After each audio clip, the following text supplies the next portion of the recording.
Students. चलिए बेटा, हम जो है 6 क्लास का चैप्टर 4 मानचित्र से कंटिन्यू करेंगे बेटे। और हमने अपना पुराना जो काम कर लिया था हम उससे आगे अब लेसन को बढ़ाएंगे। हमने पढ़ लिए थे कि how many components of the map, यानी कि मानचित्र के कितने घटक हैं। तो मैंने आपको बताया था कि मानचित्र के 3 घटक होते हैं, दूरी, दिशा और प्रतीक, यानी कि distance, direction and symbols. Now we are talking about its explanations. Okay, सबसे पहले हम लेंगे दूरी को। दूरी यानी कि डिस्टेंस। डिस्टेंस क्या, देखो बेटा, मानचित्र एक आरेखन होता है। आरेखन का मतलब ऐसे बना हुआ होता है, ठीक है, जो कि पूरे विश्व या उसके एक भाग को छोटा करके कागज के एक पन्ने को पर दर्शाता है। या यह कि भी कह सकते हैं कि मानचित्र छोटे पैमाने पर खींचे जाते हैं, लेकिन इसे इतनी सावधानी से छोटा किया जाता है कि स्थानों के बीच की दूरी वास्तविक रहे। यह तभी संभव हो सकता है जब कागज पर एक छोटी दूरी स्थल की दूरी बड़ी दूरी को व्यक्त करती हो, ठीक है। इसलिए इस उद्देश्यों के लिए एक पैमाना चुना जाता है। पैमाना किसे कहते हैं बेटे? देखो, पैमाना यानी कि एक स्केल के आधार पे हम लेते हैं, जैसे हम स्केल में कहते हैं ना, उस तरीके से स्केल लेते हैं। पैमाना यानी कि स्थल पर वास्तविक दूरी तथा मानचित्र पर दिखाई गई दूरी के बीच का अनुपात। के उदाहरण के लिए मान लीजिए बेटा, उदाहरण के लिए जैसे जो है आप क्या करते हैं कि मान लीजिए हम जो है इतना बड़ा एक लाइन है, ठीक है। हम इस इतनी बड़ी लाइन के लिए हमने क्या यूज किया कि ये जो है ये इतनी बड़ी line is equal to 1 centimetre, ठीक है। तो वैसे तो मान लीजिए ये जो है 5 सेंटीमीटर की लाइन हो सकती है, लेकिन हम इस 5 सेंटीमीटर की लाइन को हम क्या लिखेंगे, सिर्फ 1 सेंटीमीटर ही लिखेंगे। तो इसी तरीके से हम मैप में भी क्या कर लेते हैं कि हम निश्चित कर लेते हैं कि कितनी कितनी दूरी के हिसाब से हम जो है करेंगे।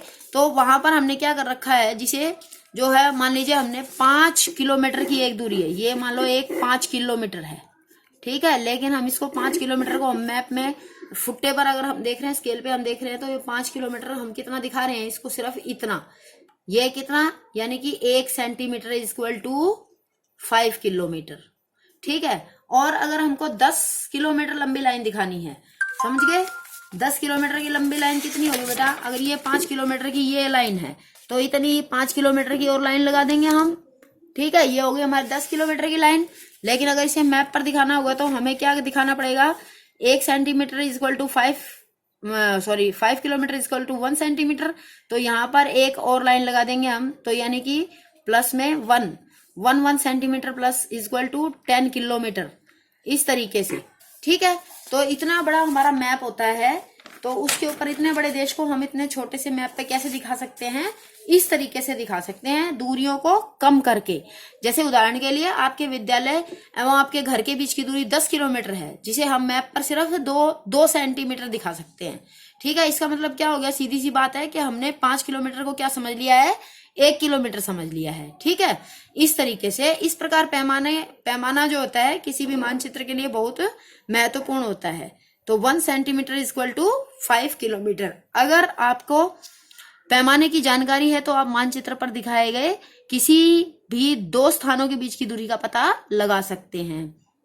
जब बड़े क्षेत्रफल वाले भागों जैसे महाद्वीपों या देशों को कागज पर दिखाना होता है, तब हम लोग छोटे पैमाने का यानी कि स्मॉल स्केल का प्रयोग करते हैं। उदाहरण के लिए मानचित्र पर 5 सेंटीमीटर स्थल के लिए हमने क्या मान रखा है कि हमने जो है उसके लिए 500 किलोमीटर की दूरी हमने तय कर रखी है कि 500 किलोमीटर को अगर हमें दर्शाना है, ठीक है, अगर हम 500 किलोमीटर को दिखाना चाहते हैं तो उसके लिए हम क्या करेंगे, उसके लिए हम जो है 5 सेंटीमीटर के 500 किलोमीटर कितना ज्यादा होता है, समझ गए। इस 500 किलोमीटर बेटा इतना होता है कि आप यहां से 5 बार दिल्ली चले जाओ, 5 बार दिल्ली चले जाओ, इतनी बार। यहाँ से दिल्ली 100 किलोमीटर दूर है, तो आप यहाँ से 5 बार 5 टाइम्स जो है दिल्ली चले जाओ, इतनी दूर जो है 500 किलोमीटर होता है। लेकिन इसको अगर हम मैप पे दिखाना चाहते हैं तो हम कितना दिखाएंगे, उस पर जो है हम सिर्फ दिखाएंगे 5 सेंटीमीटर, सिर्फ 5 सेंटीमीटर जो है स्थल की दूरी को हम दिखाएंगे कि 5 सेंटीमीटर इक्वल टू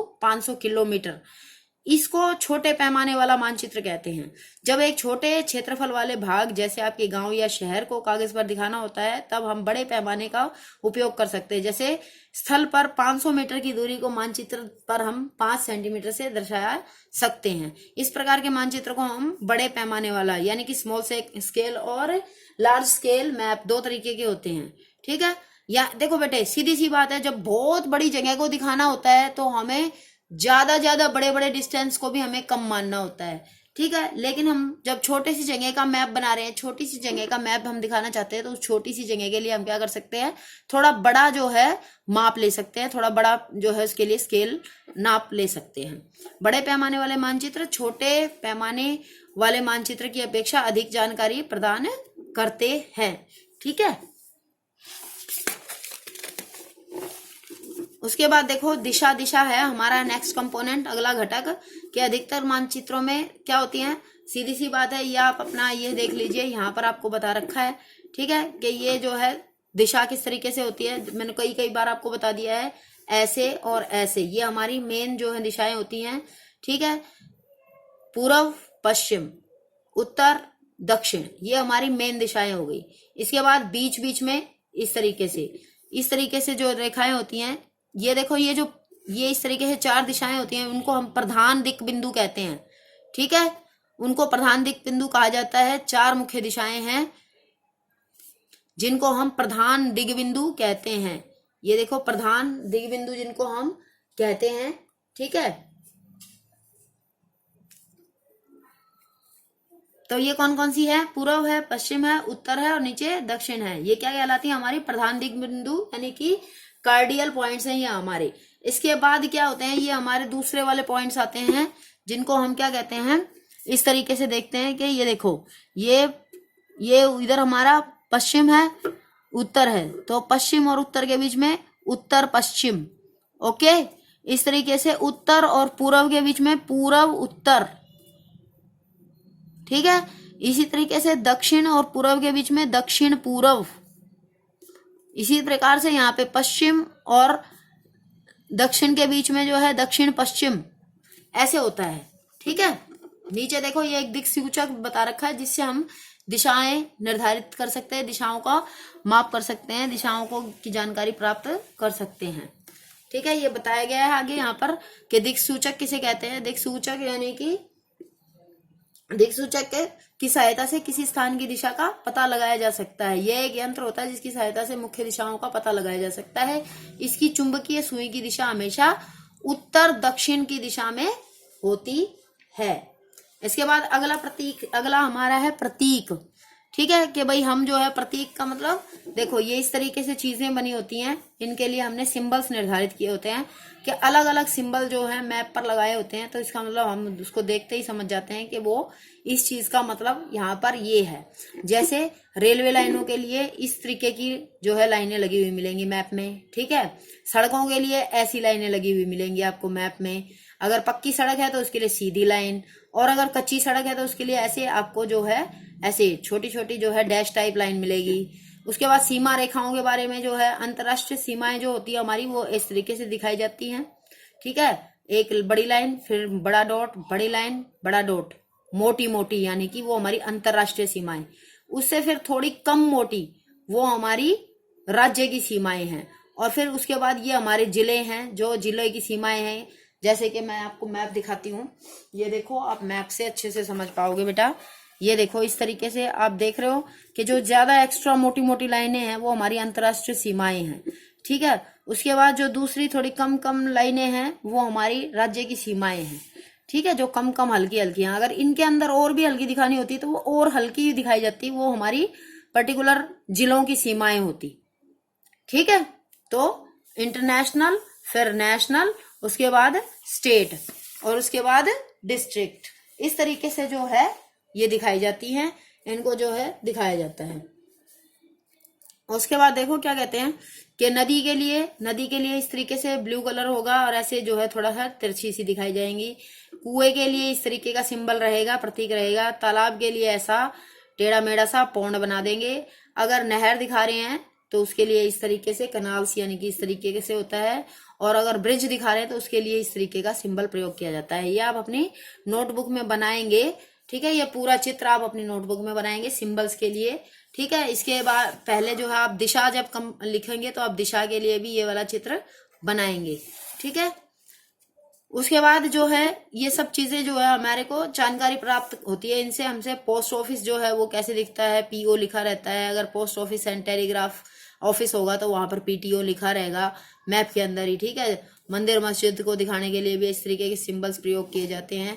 उसके बाद है पेड़ों के लिए ऐसा और घास के लिए ऐसे जो है छोटे छोटे तिनके से दिखा दिए जाते हैं। बस्ती दिखानी है तो उसके लिए इस तरीके का, और अगर कब्रिस्तान दिखाना है तो उसका इस तरीके से होता है। तो जो है बहुत सारी चीजें जो है आप इस मैप को देख करके इन आपको सारी क्लियर हो जाएगा कि किस तरीके से जो है सिंबल्स का प्रयोग करके इस बड़े पैमाने वाले मानचित्र को बनाया गया है, ठीक है। इसमें एक गांव का चित्र दिखाया गया है और उस गांव में सभी सिंबल्स को प्रयोग कर करके और क्या कोशिश की गई है आपको दिखाने की कोशिश की गई है, ठीक है। जैसे यहाँ पर पीओ मीन्स पोस्ट ऑफिस दिखाया गया है, ये एक पेड़ दिखाया गया है, ये एक घास का मैदान खेल का मैदान है, यहाँ पे घास उगी हुई है छोटी छोटी, कुएं का सिंबल प्रयोग किया गया है, ठीक है। इस तरीके से पेड़ों का सिंबल प्रयोग किया गया है। इस तरीके से जो है ये एक बड़े पैमाने का चित्र लार्ज स्केल जो है मैप बना करके आपको दिखाने की कोशिश की गई है, ठीक है। इस तरीके से होता है कि मानचित्रों की एक विश्वव्यापी भाषा होती है जिसे जो है सभी आसानी से समझ सकते हैं। इन प्रतीकों के उपयोग के संबंध में एक अंतर्राष्ट्रीय सहमति भी है। ये रूढ़ प्रतीक कहे जाते हैं। कुछ रूढ़ प्रतीक चित्र नंबर 4-3 में दर्शाए गए हैं, जो मैंने आपको अभी बताए थे बेटा। ये चित्र नंबर 4-3 ये जो है इंटरनेशनली जो है रिकमेंडेड है। ये सब जो भी विश्व स्तर पर कोई भी मैप देखेंगे तो उसमें यहाँ उनमें सब में इस तरीके का मैप जो है बना करके चीजों को लोकेट किया जाता है, ठीक है। उसके बाद आगे देखो, उसके बाद ये आप देखो एक इस मैप को भी देख सकते हो बेटा। इस मैप में भी जो है कहीं नदी है, कहीं पर मंदिर दिखाया गया है, पेड़ दिखाए गए हैं, कब्रिस्तान का सीन दिखाया गया है, ठीक है। इस तरीके से जो है सड़क की लोकेशन है, मस्जिद है, अलग अलग जो है चीजें, पीटीओ है यानी कि टेलीग्राफ ऑफिस है, पोस्ट एंड टेलीग्राफ ऑफिस है यहाँ पर, ठीक है। ये कब्रिस्तान का साइन बनाया गया है। आप आराम से इस चित्र को देखेंगे और जो है एक एक चीज पर के ऊपर लिखेंगे पेंसिल से कि भाई ये आपको कौन सी चीज लग रही है, ये आपको कौन सी चीज समझ में आई है, ठीक है।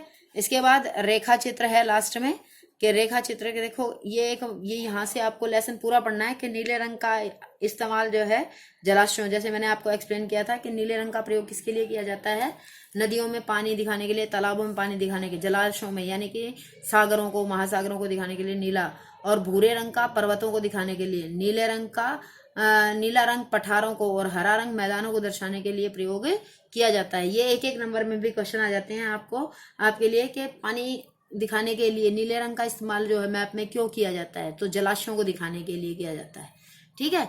रेखा चित्र क्या होता है, एक आरेखण होता है जो पैमाने पर आधारित न होकर के याददाश्त और स्थानीय प्रेक्षण पर आधारित होता है। कभी कभी किसी क्षेत्र के एक कच्चे आरेखण की आवश्यकता वहां के एक स्थान को दूसरे स्थान के सापेक्ष दिखाने के लिए भी होती है। मान लीजिए कि आप अपने मित्र के घर जाना चाहते हैं लेकिन आपको रास्ते की कोई जानकारी नहीं है, तो आपका मित्र अपने घर के रास्ते को बताने के लिए कैसे ही कच्चा आरेखण यानी कि ऐसा ही मैप जो है एक वैसे ही यूं ही प्लान बना देते हैं, ऐसे जो है एक तरीके से प्लान सा तैयार कर देते हैं कि भाई इधर मुड़ोगे तो इधर चले जाओगे, ऐसे हो जाओगे तो इधर मेरा घर आ जाएगा, जैसे आप अक्सर यूज करते हैं उस तरीके का, ठीक है। तो इस तरीके का जो है एक स्केच आप जो है प्लान नहीं, एक तरीके का जो है आप इसको स्केच बोलेगा आप इसको कि स्केच तैयार करके दे देते हैं, बता देते हैं कि ये ऐसे ऐसे वहां पर आप चल के इस तरीके से पहुंच जाओगे। इसमें किसी प्रकार का कोई पैमाना यूज नहीं किया जाता है। ये जो है मात्र एक तरीके की ये कच्ची ड्राइंग की तरह ही होता है। उसके बाद खाका होता है, खाका यानी कि ये होता है प्लान, ठीक है, कि एक छोटे क्षेत्र का बड़े पैमाने पर खींचा गया रेखा चित्र क्या कहलाता है, खाका कहलाता है, ठीक है। एक छोटे क्षेत्र का बड़े पैमाने पर, जैसे हमको एक छोटा सा क्षेत्र दिखाना है, मान लीजिए जो है आप दिखाना चाहते हैं, आप केवल अपने घर का ही मैप दिखाना चाहते हैं कि भाई मेरे घर में ये इस तरीके से है, यहाँ पे लैट्रिन है, यहाँ पे बाथरूम है, यहाँ पर जो है टॉयलेट बना हुआ है, इधर किचन है, तो वो छोटा सा ही स्थान हो गया, लेकिन आप उसको बड़े पैमाने पर दिखाना चाहते हैं तब आप उसका एक खाका बना सकते हो, उसका लिए एक ड्राइंग प्लान कर सकते हो, ठीक है। स्मॉल एरिया है लेकिन उसको लार्ज स्केल पे आप बना के दिखा सकते हो। एक बड़े पैमाने वाले मानचित्र से हमें बहुत सी जानकारियां प्राप्त हो जाती हैं, ठीक है। लेकिन कुछ ऐसी चीजें होती हैं जिन्हें हम कभी कभी जानना चाहते हैं, जैसे किसी कमरे की लंबाई एवं चौड़ाई, जिसे मानचित्र में नहीं दिखाया जा सकता है। उस समय हम लोग बड़े पैमाने वाला एक रेखा चित्र खींच सकते हैं, जिसे हम खाका कहते हैं, ठीक है। अगर एक्यूरेट लंबाई चौड़ाई जानना चाहते हो तो खाका प्रयोग में आएगा, और नॉर्मल जो है जानकारी लेना चाहते हो तो वहां पर रेखा चित्र काम में आएगा। इस तरीके से होता है, ठीक है। आई होप ये लेसन बहुत ही इंटरेस्टिंग और आसान रहा होगा, आप सबको आसानी से समझ में आया होगा। Thank you all of you. We will meet in our next chapter. Bye bye. Have a nice day. Have a nice day.